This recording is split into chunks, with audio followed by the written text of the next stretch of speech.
The snow has fallen here in East Lansing. Christmas time is just around the corner. Why don't you grab a blanket, stay inside, be cozy, and join us here on Big Ten Plus for some college hockey. Good afternoon, everyone, and welcome into the Big Ten Plus pregame show. I'm Jacob Maurer alongside Kyle Keegan for this matchup between Lindenwood and number 1 Michigan State. And Kyle, it's good to be with you. Absolutely. It's great to be back. I hope you had a good Thanksgiving, Jacob. I know I did. It was great being able to spend some time with family and some friends back home in New Jersey, now back at the great campus at Michigan State University. And they've got an opportunity here now to extend their winning streak to 9 games, and they're currently number 1 in the country. So a lot to be excited about for Spartan fans and a lot to preview for the Lions, a Lindenwood team that, maybe some Big Ten viewers don't know a lot about right now. Yeah, and today is December 1st, and it just felt like I was eating a hot dog on the 4th of July, but that means that November is over, and Michigan State had quite the impressive November, going undefeated and earning number 1 in the new college hockey rankings. As we'll take a look at the top 16 in college hockey right now, the Spartans number 1 for the first time since 2007. This team is just rocking and rolling right now, Kyle. Absolutely, and you take a look at that top 16, Michigan State, they're 10-1 right now. As obviously you mentioned, these rankings came out last Monday, so they're 10-1 with their win they picked up on Friday. They're 3-1 against teams in this top 16. They're 1-1 against BC. They're 2-0 obviously against Ohio State, and they got 38 out of the 50 votes so far, or last week I should say. As for Lindenwood, they're 3-11-1, and they played Ohio State and Denver on this list. They're 0-4 in those games. They picked up a win against a Big Ten opponent in Wisconsin, who Michigan State plays next week, but as you can see, not currently ranked in the top 16. But, they have played some of those teams. They're battle-tested, and even though they lost 4-0 to the Spartans the other night, they're definitely looking to have a bigger effort tonight. Yeah, and you mentioned on Friday night, that was game 1 of the series, game 2 here today. But in order to understand game number 2, we need to see what happened in game number 1 and the Spartans showing why they are number 1 in the entire land, winning that game 4-0. Yeah, absolutely. I mean, it starts with Trey Augustine. If you don't allow any goals, you're going to win. Trey Augustine allowed, no goals on 29 shots. That's his second shutout so far this season. And as for the Spartans, they were just rolling all their lines. As now we'll get a look at that. Some of the plays from Friday night, looking at the replay, some good saves in the early going for Bartoszkiewicz for the Lions. He was able to keep them in the game for a while. We see some of, the physical play expected early in this matchup. I mentioned Trey Augustine. There he is right there. Now you take a look at this beautiful first goal scored by Matt Basgall. We'll get more on him later from Yusuf Anaya, our ringside reporter. And now looking at another look at that one, just a beautiful goal by Basgall. Stramel and Howard with assists. You see that top line for the Spartans getting going. They continued it they went out of the first period up 2-0, and that's exactly what you need if you're MSU. Get some more looks at Trey Augustine right here. And for the Spartans, something that, we talk about, and I'll talk about a little bit more when we get into the keys to the game, is just how they need to have complete performances and stay focused against this team. And it really felt like for 60 minutes, they were the better team. They outshot Lindenwood 56-20. You see a nice play there by Bartoszkiewicz to keep it out. But now here in the third period, it's Tomi Mamisto with his first goal of the season. Felt like he'd been due for a while there. That put the Spartans up 3-0. It was only 3 or so minutes left in the game. And then obviously you see another look at that one right there. Nice play by Mamisto. And the Spartans would get one more goal on a penalty shot by Isaac Howard right here. Look at this, the Iceman, Wabam. I was trying to steal your phrase and I mix up my words, Jacob. But he just beats the goalie clean right there, and all-around dominant performance for the Spartans. And like you said, right before we got into this replay pack, this is why they're number 1 in the country. They completely outplayed Lindenwood on Friday night. Now we'll take a look at some of the stats from that game. Like I just said, 56-29 shots advantage for the Spartans. Faceoffs pretty even, like we've seen for most of the Michigan State games so far this year. And Lindenwood is a team, you look at the power play percentage right there, they're only 5 for 50 so far in the year. That's only a 10% conversion rate. So the Spartans were able to get a power play goal in the first period, so they won that special teams advantage. And if they win the special teams advantage, they're more than likely going to win the game because of how great their forward core has been in the early going. But take a look at those penalty minutes, Jacob.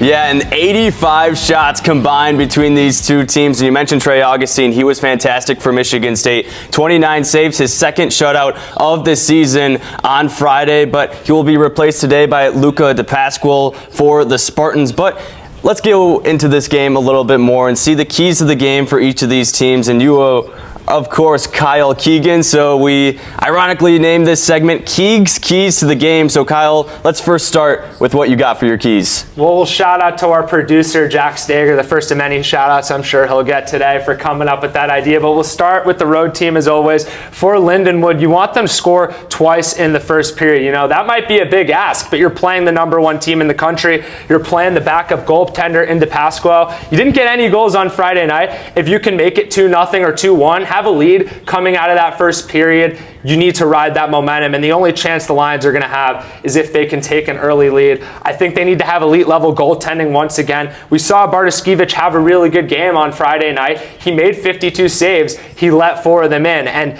you know, if the Spartans put up 56 shots again, it's going to be hard for the Lions to get anything done. So they're going to need to have that elite level goaltending, and they're going to need to stay out of the penalty box. We saw Michigan State had 4 power plays the other night.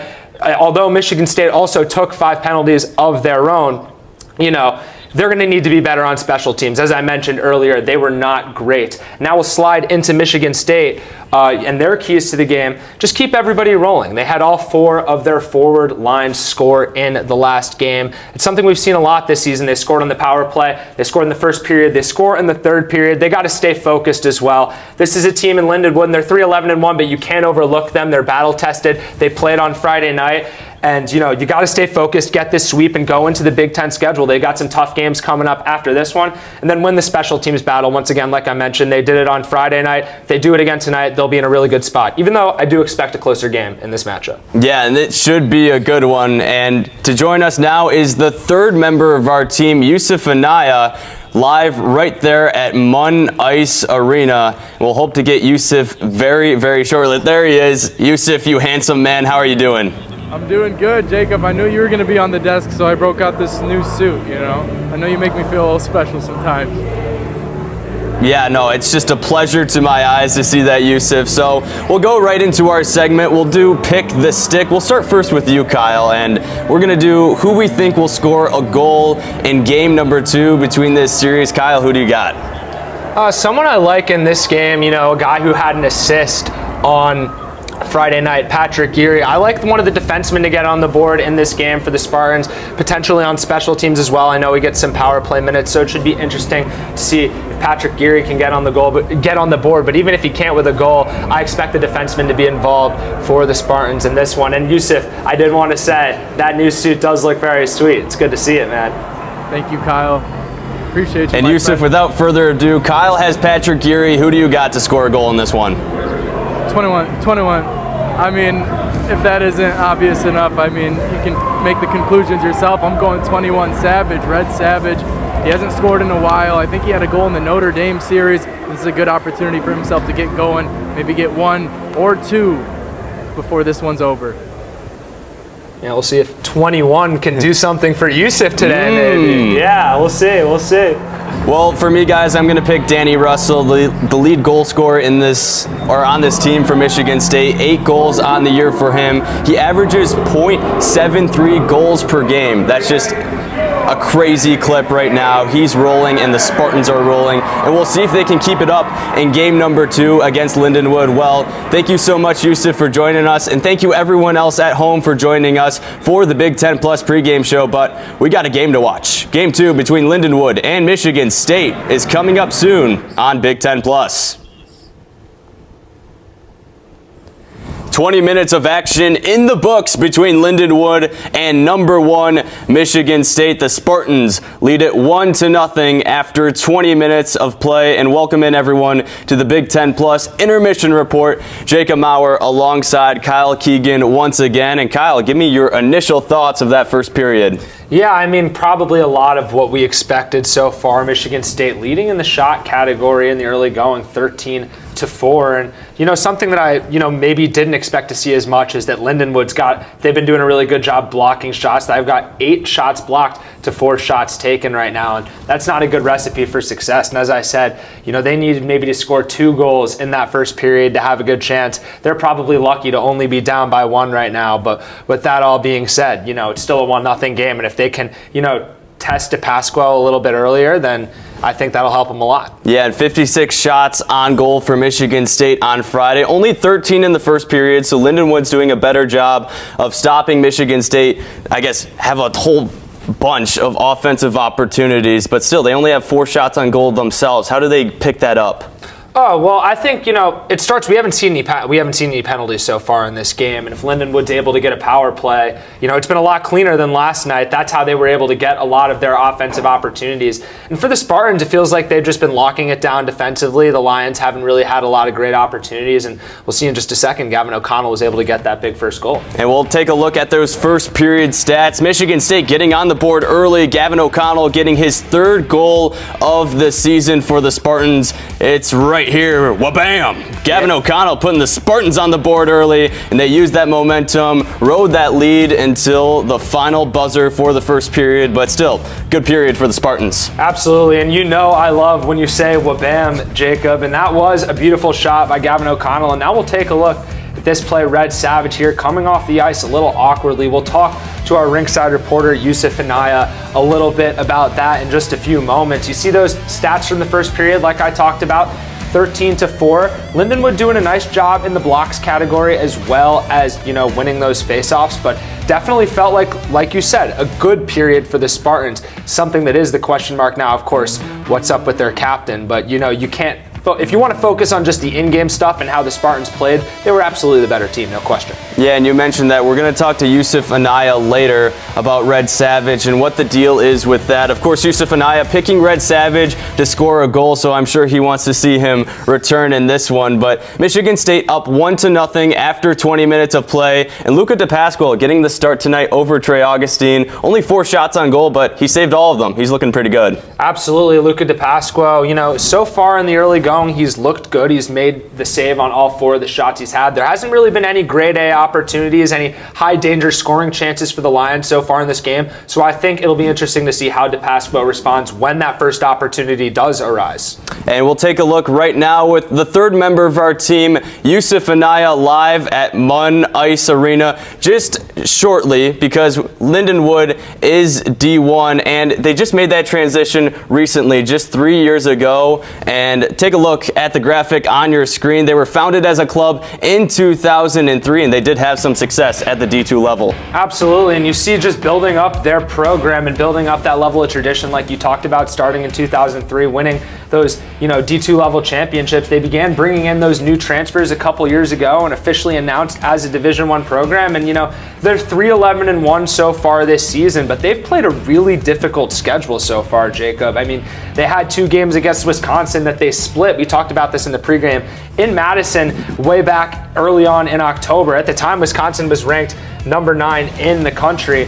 And, they've played against Denver. Denver was ranked number 1 before Michigan State. They've got a couple games against Ohio State under their belt this year, games that they lost. They're playing the Spartans, currently the number 1 team in the country. So this is already the 2nd time that the Lions have played that, a number 1 team in the country so far. And you take a look at the series history right there. You could call it a series history. You could call it a weekend recap, something. Either of those 2 things. Yeah, the series history is as deep as the lifespan of a drone ant. It was kind of a weird Google search to look up something that has a lifespan of 3 days. I mean, you could put my March Madness bracket in there. You mentioned that any 1-year-old baby or even 1-week-year-old baby is older than this series history. So missed everything. This series history hasn't been around. It hasn't seen its first Thanksgiving yet. And that's pretty crazy. That is crazy. It has not had, the series history has not sat down at a table and enjoyed a nice turkey leg and pumpkin pie. That's a pretty good point. But it has had a Black Friday. Absolutely. It has had some deals at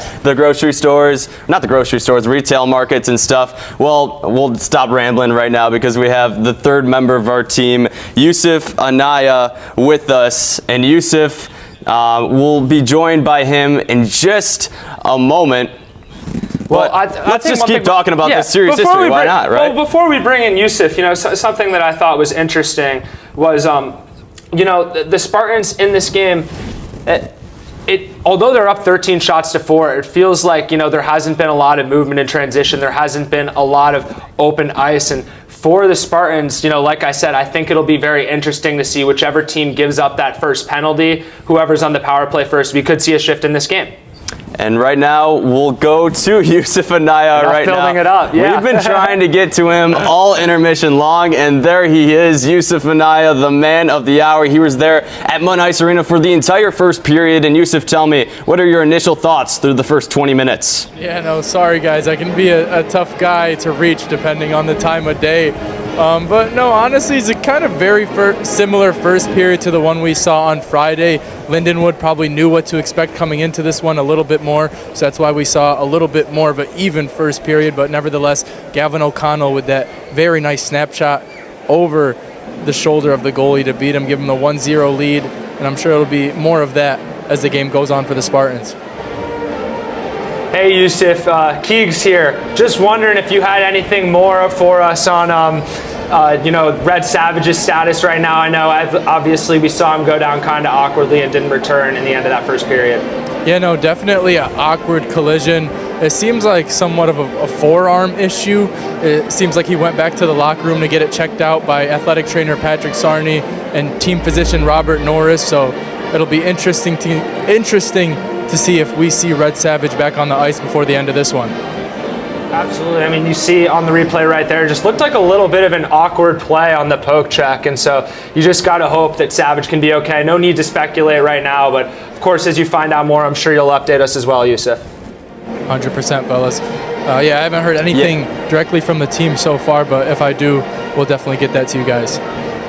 Yeah, and all of Spartan faithful and really anyone in college hockey hopes that the captain for Michigan State will end up being okay. But there has been some Spartans that have been filling in roles, especially their goaltender, Luca DePasquale, getting the start tonight here for the Spartans. How has he looked in your eyes, Yusuf? I mean, he's a great goaltender. I'm not surprised by the good first period he had. The only reason Luca does not see more net is because of how good Trey Augustine is. Luca DePasquale, ranks among some of the best goaltenders in college hockey when it comes to skill. It's just all about the opportunity that he, hasn't really been able to get so far. And you were talking to me earlier about Luca DePasquale, and there's some interesting history he has with his relatives. Do you want to explain more on that? Yeah, no, I mean, talk about a coincidence.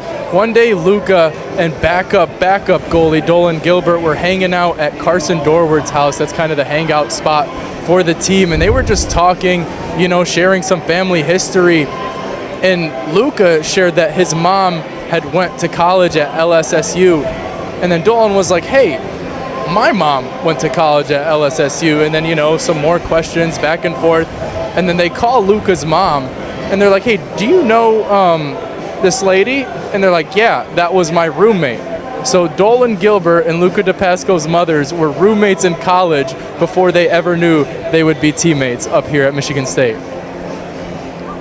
Wow, Yusuf, it's really a small world when you think about it. Well, thank you so much for joining us here on the Big Ten Plus Intermission Report, and get back to action there at Munn Ice Arena. Thanks, fellas. I'll see you guys next period. So great from Yusuf, always finding those little tidbits. It really is a small world, Jacob. I was just thinking that same thing. For sure, and as we go into the second period, real quickly, Kyle, I want to hear your thoughts for this second period. What do both teams need to do, and what are you looking forward to? Yeah, we'll keep it quick. Kind of like I said, it's been an interesting game. We saw a lot of penalty minutes on Friday. It's been less chippy, but with that being said, it feels like there hasn't been a lot of open ice. I think this will be a period where we see perhaps a goal from each team. I think multiple goals scored. I think it will open up a little more, and I think whoever is able to get on the power play first and capitalize could make a big difference in this game. Like I said, if Michigan State can win the power play penalty kill special teams battle, they're going to be in a great spot, and they already are. So we'll see what happens. Well, it will be fun to watch. The second period of action between Lindenwood and number 1 Michigan State is coming your way next, only on Big Ten Plus. 2 down, 1 to go. 40 minutes of action in the books as the Spartans maintain their lead 1-0 over Lindenwood. And it was a second period, Kyle, where the Spartans were trying to push the pace, but the Lions doing a nice job still staying in it. Yeah, absolutely. Just a couple of initial thoughts from me. Very similar to that first period we saw. The only difference is no goal. Matter of fact, both teams each had one more shot than we saw in the first. It was 13-4 in the first for the Spartans. In this one, it was 14-5, excuse me. And something else we talked about in the last intermission was who was going to get that first power play opportunity. That's really when it felt like Lindenwood was able to put on most of the pressure that they put on in that second period, was during that power play and also right after that power play. So interesting to see. I think the Spartans are going to have to stay disciplined in that third period. And it's been a physical game throughout, but you really saw after that power play, that physical play just elevate even more. Both teams getting chippy a little bit towards the end there and in that period, but that's why we love college hockey. Oh yeah, absolutely. And you're starting to see that these teams have played against each other for 5 periods. They're starting to understand each other's styles better. And I think it kind of goes back to last game where Lindenwood is trying to, match, that tempo and that pressure that the Spartans have been able to put on them. And they did a pretty good job in the second period on Friday as well. They didn't allow any goals in this second period today. And so now they're giving themselves an opportunity against the #1 team in all the land to upset them at home. If they get a goal in the first 5 minutes of the third period, it's a tie game. Brand new feeling in that arena. Yeah, only a 1-goal game. Only 1 goal has been scored in this game, and it's because both goaltenders have been playing outstanding. As we'll take a look at some of those saves, Owen Bartosevich has been fantastic. He had 52 saves on Friday night, and today he has looked even better, only allowing 1 goal so far through 2 periods, but he's faced 27 shots on goal, and he's really doing a nice job of keeping the Lions in this one. Absolutely, and Bartosevich, like you said, he's got 26 saves on 27 shot attempts, and he's done it in a lot of different ways. You see right here, he's done a nice job handling those second chance opportunities. A lot of the rebounds that he's given up, they haven't gone into the slot, they haven't gone in between the circles or near the circles. They've gone out of play, they've gone anywhere but on an opportunity for a second chance for a Spartan stick. And we take a look at the stats now through 2 periods.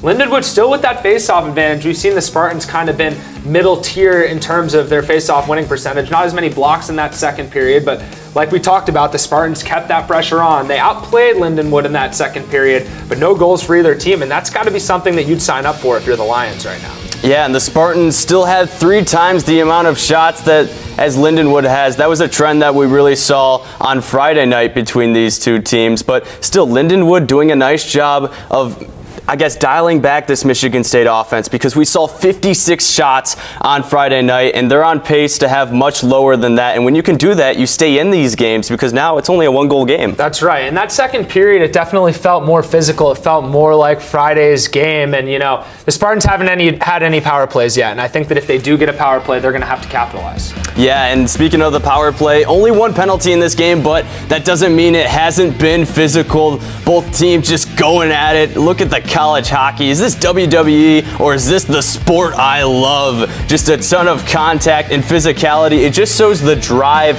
and the passion of these college athletes. And we mentioned Lindenwood. They weren't a D1 team until 3 years ago, and they've come to this D1 level, and they're able to compete with that strength and that physicality, and they're not scared of the #1 team in the country. Absolutely, and it goes to show it's part of their identity as a team. They've got 10 shots blocked. They had 8 in that first period, and something else I liked from that physical play, we saw a nice play from Spartans goaltender Luca DePasco today on that kind of awkward clearing attempt. You got a really nice look at it when it happened, and he was able to knock over the Lindenwood forward there, and he's had a really good game. Someone we haven't talked about yet in this intermission report.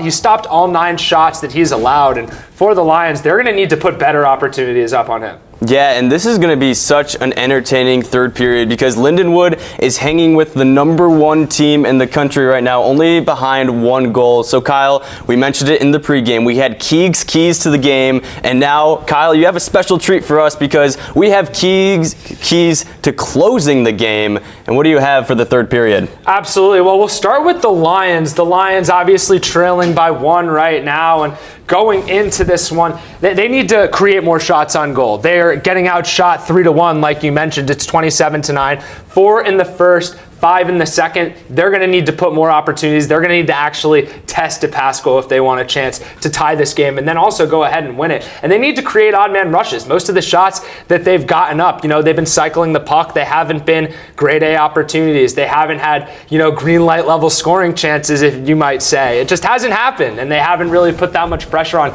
besides that one power play. And that kind of transitions us into what I think the Spartans need to do to close this game out. Michigan State, they've been really good so far this season when they've stayed disciplined. They need to stay physical but stay disciplined, because when they gave up that power play, that was when the Lions started to creep back into this one. That's when they started kind of trying to make a push.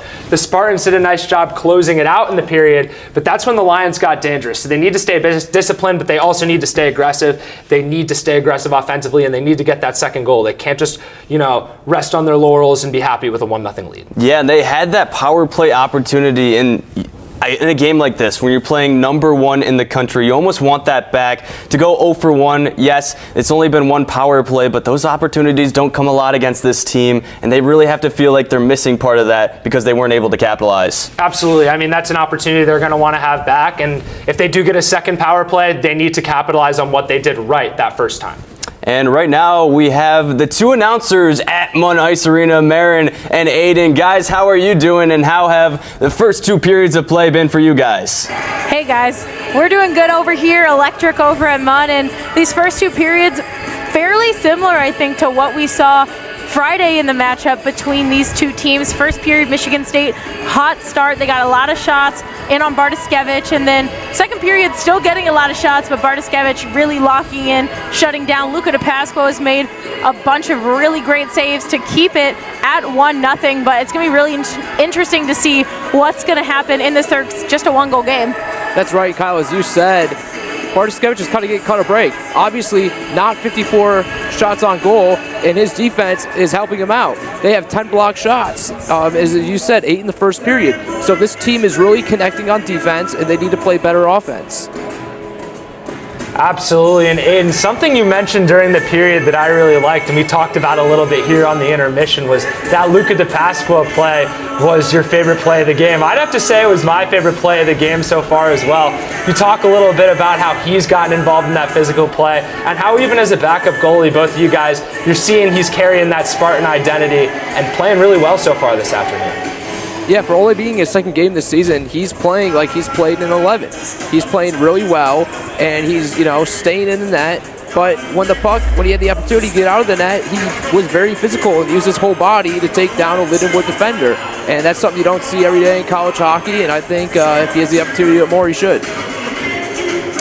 And I don't know if that Luca DePasquale play deserves a whoop-bam for me, but it might. But guys, I want to bring up something, because Michigan State, they're number 1 in the country, and it's pretty historic for their program because it hasn't happened since 2007. So I was talking to Kyle prior to the game, and Twitter and Facebook were invented, or I guess gone open to the public, right after Michigan State was number 1 in the country. So the Spartans have never been number 1 in the country, while those 2 social media platforms have been out there. So no one has ever posted that this Michigan State hockey team is number 1 in the country and have that be true for the present day. So I don't know what that question was, but isn't that pretty crazy, guys? Just a statement, Yeah, right? Making the conversation.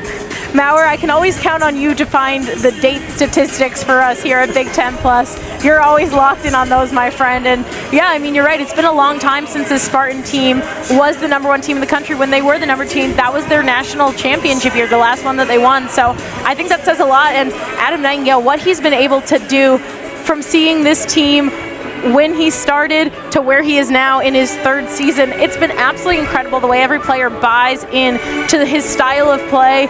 It's really, really impressive. And yeah, I mean, you just see it every time this team steps on the ice, how controlled and poised they are, and the growth that we've seen the past 3 seasons has been amazing. Well, Marin, you know me, my side quest is a historian, I guess. Well, thank you guys. You should minor in that. That's right. Well, you should. Even though I'm an historian, I know the future, and I know you guys have a 3rd period to call. So how about you guys get busy, and good luck there for the 3rd. Thanks, you guys. Thank you. Well, Kyle, it's going to be a fun third period to watch. Only a 1-goal game between number 1 Michigan State and Lindenwood. The Spartans lead it 1-0. Will they hold on, or will the Lions have an upset in East Lansing? We'll see next on Big Ten Plus.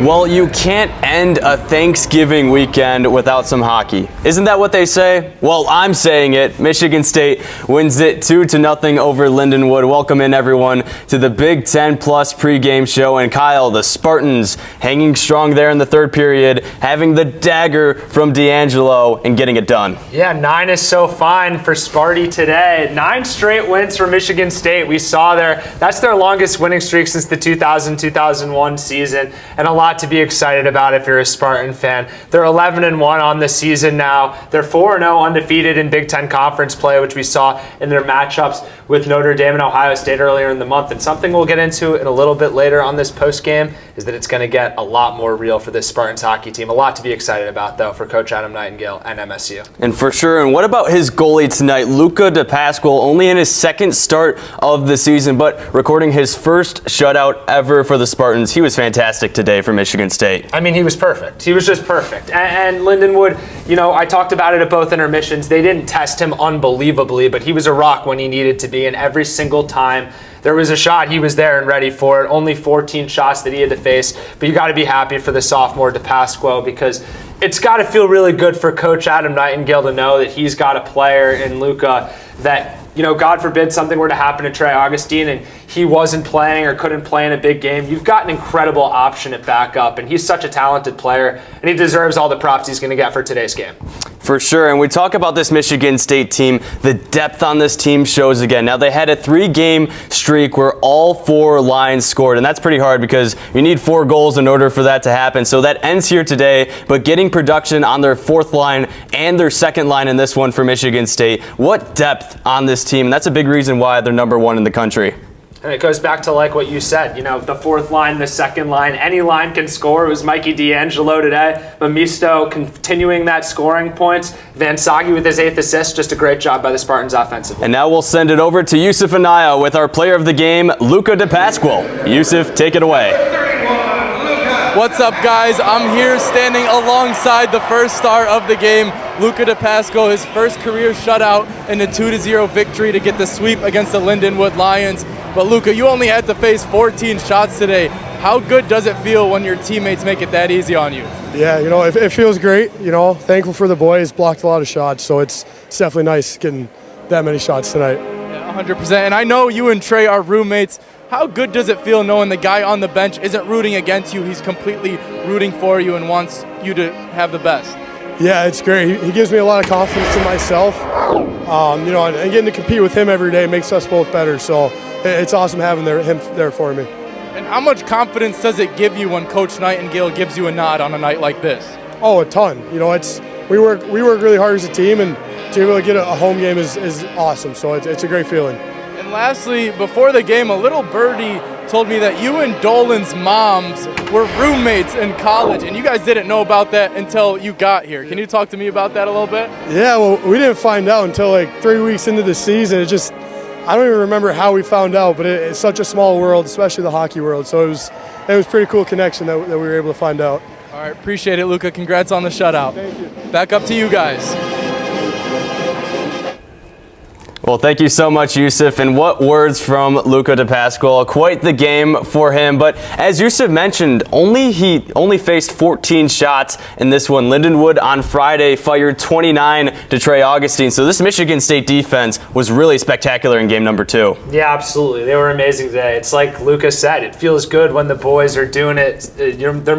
When they are making the job easier for you. And he certainly took advantage of that today. But, he's got to give himself some credit as well. And he talked about how his confidence is going to boost from getting a home shutout in a game like this. When Coach Nightingale calls upon his number, trying to continue that winning streak. He gets that winning streak up to 9, he gets that first career shutout, and like I keep alluding to, the games are just going to get tougher, and so you need to have Luca DePasquale in that good mentality as a backup goalie, and you just love to see that if you're a Spartans fan. Yeah, and we'll see what happened in game number 2. A little game summary for you guys. Gavin O'Connell and DePasquale was fantastic for Michigan State. As you can see, O'Connell there scoring the goal right away for Michigan State, but then it was a second period of just back and forth action, a lot of physical play, and these teams just showcasing why we love college hockey so much. And then Mikey D'Angelo in the third period, it really felt like he had the dagger there, because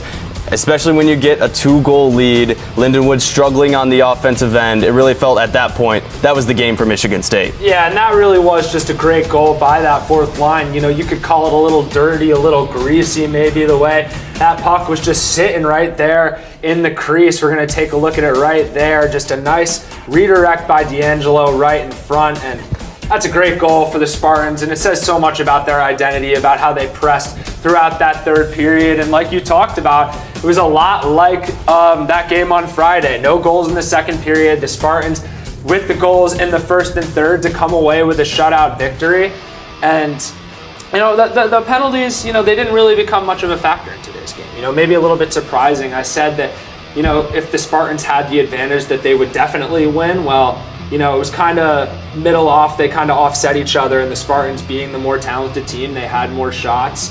DePasquo was perfect, and another really good win for the Spartans, like we keep talking about. Yeah, and you mentioned only four penalties in this game between these two teams. As you take a look at those final stats, Michigan State again just outshooting Lindenwood once again. Not quite the 85 shots combined that we saw between these two teams in game number 1, but still dominance for Michigan State. Yeah, I mean, absolute dominance for Michigan State. You see that's about a little over a 5-2 ratio that the Spartans outshot the Lions, and this is kind of what we expected. They're the number 1 team in all the land, and they needed to show that this weekend by playing their dominant brand of hockey. That's exactly what they did.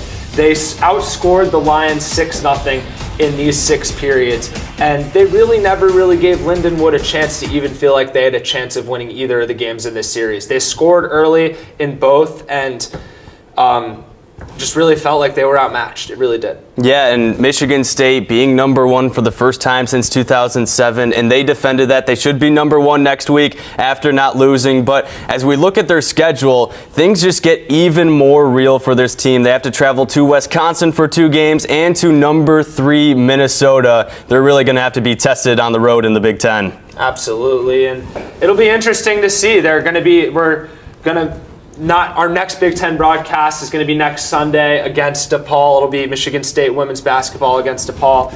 And as going back to the hockey team for the Spartans, you know, like you talked about, they're 4-0 already in the Big Ten. They're now 11-1 overall, but they're really about to get tested playing the Badgers at the Kohl Center next weekend and then traveling to play number 3 Minnesota. The Spartans are ranked number 1. Should stay that way. They got 38 out of the 50 votes in the USCHO polls, so we'll see if that changes, but I expect them to stay at 1 with how dominant they look this weekend. Well, all they can control is the play here today, and it was quite the game for the Spartans, and they take game number 2, 2-0, and that means they went a full weekend without allowing a goal. This number 1 ranked team in the country continues to prove why they are one of the best. Well, some thank yous need to go out to our producer, Jack Stager, our director, Briggs Maloney, Marin Klein, and Aiden Naughton on the mics there, as well as Brad LaPlante helping us here in the newsroom, myself and Kyle Keegan. Thank you so much for joining us here for Game 2 between Michigan State and Lindenwood.